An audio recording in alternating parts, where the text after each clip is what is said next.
नमस्कार दोस्तों, मैं अक्षय सिंह तोमर एवरग्रीन नर्सरी में आपका स्वागत करता हूं। आज हम लोग एक बहुत ही खूबसूरत प्लांट के बारे में बात करने वाले हैं, जो कि एक डेकोरेटिव प्लांट है।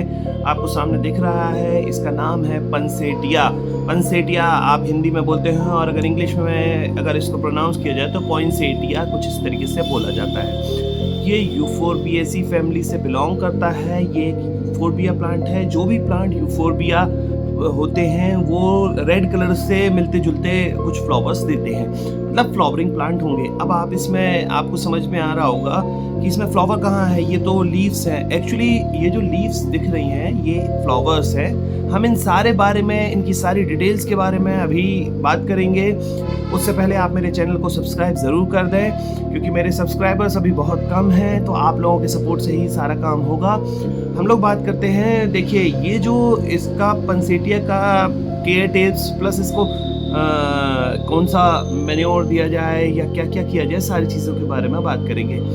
ये एक खूबसूरत प्लांट है, डार्क वैरायटी है। ये बहुत ज़्यादा बढ़ता नहीं है। इसमें दो टाइप के आते हैं। एक हाइब्रिड वैरायटी होती है, जैसे कि ये एक हाइब्रिड वैरायटी का प्लांट है, और एक देसी वैरायटी भी होती है। जो देसी वैरायटी होती है वो थोड़ा सा बढ़ती है, 7 से 8 फीट की 9 फीट और 10 फीट तक जाता है।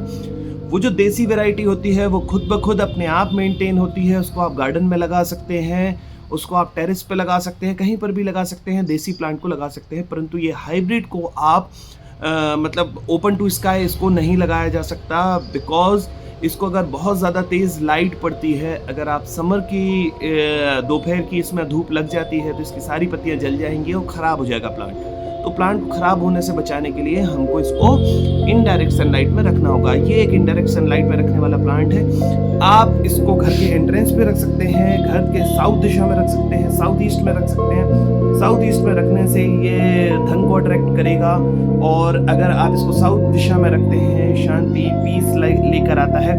हाँ, लेकिन इसमें अलग अलग 4 कलर्स होते हैं, जैसे पिंक कलर होता है, वाइट होता है, येलो होता है, और ये रेड आपको सामने दिखाई दे रहा है। रेड कलर जो है ये फायर एलिमेंट को डिस्टिंग्विश करता है। इसमें मतलब ये एनर्जी को अट्रैक्ट करेगा, ये सारी चीज़ों को अट्रैक्ट करेगा जो कि फायर एलिमेंट से बिलोंग करती है। वाइट जो रहेगा वो पीस और प्रॉस्पेरिटी को अट्रैक्ट करता है, तो मतलब घर में शांति के लिए आप इसको वाइट पंसेटिया को लगा सकते हैं। येलो जो रहता है वो लग्जरियस लाइफ को मतलब शो करता है, तो येलो पंसेटिया आप लगा सकते हो। और पिंक जो है वो लव और हेल्थ को दर्शाता है, तो आप इस तरीके से कर सकते हैं। ये मैंने आपको फेंग शुई का बता दिया।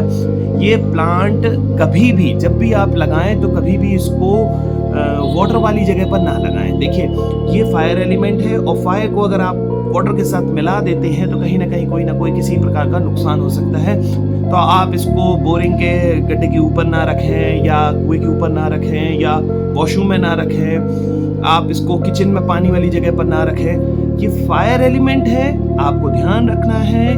आपको इसको साउथ या साउथ ईस्ट डायरेक्शन में कहीं पर भी आप इसको लगाएं जहां पर पानी ना हो। अब हम इसकी बात करते हैं। इसके लिए सॉइल कैसी चाहिए होगी।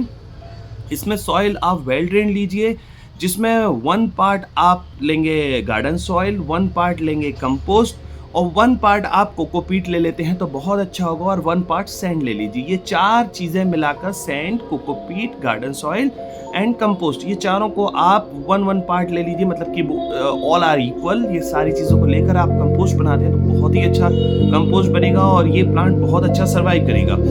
इस प्लांट को कटिंग से भी तैयार किया जा सकता है, कटिंग लगाई जा सकती है, परंतु एक आम आदमी या नॉर्मल गार्डनर के बस की बात नहीं होती है कि इसकी कटिंग को लगा सके। हाइब्रिड प्लांट की कटिंग्स लगना बहुत ज़्यादा टफ होता है, देसी प्लांट का कटिंग्स लगना बहुत ज़्यादा इजी होता है। हम लोग इस प्लांट की बात करें। देखिए, ये जो सामने दिख रहा है ये इसका ब्लूम है। ये जो सामने दिखाई दे रहा है ये लीफ ब्रेक्स है, और ये जो लीफ ब्रेक्स होते हैं ये आपके विंटर में ही आते हैं। विंटर में कब आएंगे, कैसे आएंगे, और कस्टमर्स मुझसे पूछते हैं कि हमारे पंसेटिया के प्लांट में रेड लीफ होना बंद हो गई है। तो ध्यान रखना है, बहुत ध्यान रखने वाली बात है कि आपको इसको 14 घंटे की एकदम डार्क लाइट में रखना है। एकदम डार्क लाइट का मतलब होता है कि आप उसको कार्डबोर्ड में या आप किसी ऐसे बिल्कुल बंद कमरे में रख सकते हैं। 14 घंटे आपको डार्क लाइट में रखना है, प्लस इसको 10 आवर्स लाइट देनी है। 10 घंटे की लाइट आप दोगे तभी इसका काम बनेगा। देखिए, जब हम इसको 14 घंटे की एकदम डार्क लाइट में रखते हैं, डार्क लाइट मतलब कि डार्कनेस में रखते हैं, जब हम इसको रखते हैं तभी इसका ब्लूम स्टार्ट होता है। और इसके ब्लूम को करवाने के लिए आपको सितंबर और अक्टूबर में आपको ये काम करना होगा। तो लगभग 2 हफ्ते तक आपको ये प्रोसेस को रिपीट पर डे करना होगा। 14 आवर्स डार्कनेस, 10 आवर्स लाइट, ये आप इस पर ज़रूर कीजिए। हाँ, और इसकी कटिंग कब की जाए? इसकी कटिंग आफ्टर मार्च आप इसकी कटिंग कर दीजिए। कटिंग करने पर जब इसमें से शूट्स निकलते हैं, मतलब ये आप मार्च में काटेंगे तो अप्रैल मई में इसके शूट निकलना चालू हो जाएंगे, न्यू शूट्स आएंगे, आप शूट्स की भी पिंचिंग कर देंगे तो ये बहुत ज़्यादा बुशी हो जाता है, कुछ इस तरीके से बुशी प्लांट बन जाता है। ये देखिए, ऐसा ये बुशी प्लांट है, कितना खूबसूरत प्लांट है। इसकी कटिंग नहीं की गई है, ये डायरेक्टली कटिंग के थ्रू या टिश्यू कल्चर के थ्रू लगाया गया है प्लांट है। बहुत खूबसूरत प्लांट होता है, डेकोरेटिव प्लांट है, इसको आप गार्डन में लगा सकते हैं, परंतु वो गार्डन में बड़े पेड़ों के नीचे आप लगाएंगे तो ज़्यादा बेहतर होगा। अगर ओपन टू स्काई लगाएंगे तो इस पेड़ को, पौधे को नुकसान हो सकता है। हम लोग अब बात करेंगे आगे कि इसमें फर्टिलाइज क्या किया जाए। इसमें आप जब भी फर्टिलाइज करें तो एक बैलेंस फर्टिलाइजर दें। बैलेंस फर्टिलाइजर का मतलब होता है कि 10-10-10 एनपीके कर दें या 90-90-19 एनपीके कर दें।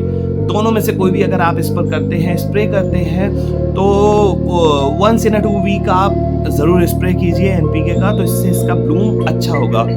और ब्लूम टाइम में आप ज़रूर इस पर कोई ना कोई फर्टिलाइज करें। तो अब हम लोग बात करते हैं कि इसमें सॉइल कैसी ली जाए। ये देखिए, मैं सॉइल के पास ही बैठा हुआ हूँ, ये इस तरीके की सॉइल बन जाती है। ये देखिए कितनी प्यारी सॉइल है। इसमें 1 पार्ट कंपोस्ट है एंड 1 पार्ट गार्डन सॉइल है, प्लस इसमें कोकोपीट भी मिला हुआ है। तो ये सारी चीज़ें जब आप मिला लेते हैं, वेल ड्रेन्ड सॉइल रहेगी तो इस प्लांट को कभी भी कोई नुकसान नहीं होगा। ये बहुत खूबसूरत प्लांट होता है, इसको आपको ज़रूर लगाना है घर पर, परंतु ध्यान रहे कि घर के एंट्रेंस पर लगाइए या साउथ या साउथ ईस्ट डायरेक्शन में लगाइए। ये बहुत ही अच्छी एनर्जी आपको देगा। हाँ, आप इसको किसी को गिफ्ट कर सकते हैं। ये लव, वेल्थ और प्रॉस्पेरिटी को अट्रैक्ट करता है, तो आप इसको किसी को गिफ्ट करेंगे तो वो भी बहुत खुश हो जाएगा। इस प्लांट के हम लोगों ने बारीकियां बात कर ली हैं।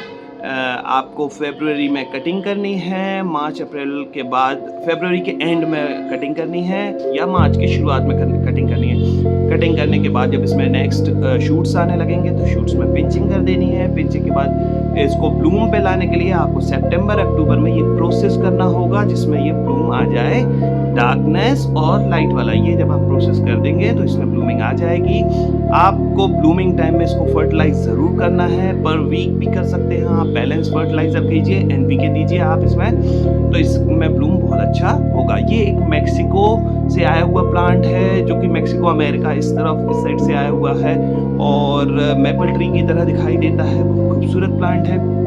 इसकी कटिंग को लगाना बड़ा ही इजी है अगर आप देसी प्लांट को लगाते हैं, परंतु हाइब्रिड प्लांट को लगाना बहुत ज़्यादा टफ होता है। ये प्लांट आप किसी भी नर्सरी से परचेज कर सकते हैं, थोड़ा सा एक्सपेंसिव होता है। ये आपको 250-300 के आसपास इसका रेट होगा। आप इसको खरीद लीजिए और घर पर अच्छे पॉट में लगा कर रखिए। इसको कभी भी आपको सेरेमिक पॉट में नहीं लगाना है। इसमें जड़ों में कभी भी ठंडा पानी नहीं देना है। अगर आप ठंडा पानी देते हैं तो प्लांट थोड़ा सा बुरा मान जाता है और वो फिर बढ़ना बंद कर देता है। तो आपको ध्यान रखना है कि इसकी जड़ थोड़ा सा गर्मी महसूस करें, तो प्लास्टिक पॉट्स में लगाएंगे तो सबसे बेहतर होगा। और अदरवाइज आप टेराकोटा पॉट में भी लगा सकते हैं, मतलब कि मिट्टी के पॉट में भी लगा सकते हैं, परंतु इसको सेरेमिक पॉट में ना लगाइएगा। सेरेमिक पॉट में लगाने पर इसकी जड़ें ठंडी रहेंगी और जड़ें ठंडी रहेंगी तो ये अपना ब्लूम छोड़ देगा और इसकी लीफ ड्रॉप होना स्टार्ट हो जाएगी। ओवर वाटरिंग इसमें कभी भी ना करें। अगर आप ओवर वाटरिंग करते हैं तो लीफ ड्रॉपिंग होना निश्चित रूप से ये होगा। तो कम पानी, जब इसकी टॉप 1 to 2 इंच, जब सॉइल ऐसे आप उंगली डाल के देखेंगे और अगर सूखी हुई है तो आप इसमें तभी पानी डालें। इसमें रेगुलर बहुत ज़्यादा पानी देने की आवश्यकता नहीं है। और इसको हल्का मिस्ट भी करते हैं आप, थोड़ा थोड़ा मिस्टिंग, मतलब कि फुहारा पानी दे देते हैं, तो उससे भी ये प्लांट खुश रहता है। इसको कभी भी वॉशरूम में ना लगाएं। ह्यूमिडिटी से जिंदा रह लेता है, परंतु इसको वॉशरूम में और किचन में ना लगाएं तो ज़्यादा बेहतर होगा। ये प्लांट को आपको घर पर ज़रूर लगाना है। ये एक डेकोरेटिव और बहुत ही खूबसूरत प्लांट है। हम अगले प्लांट के बारे में फिर से बात करेंगे। तब तक के लिए नमस्कार, धन्यवाद।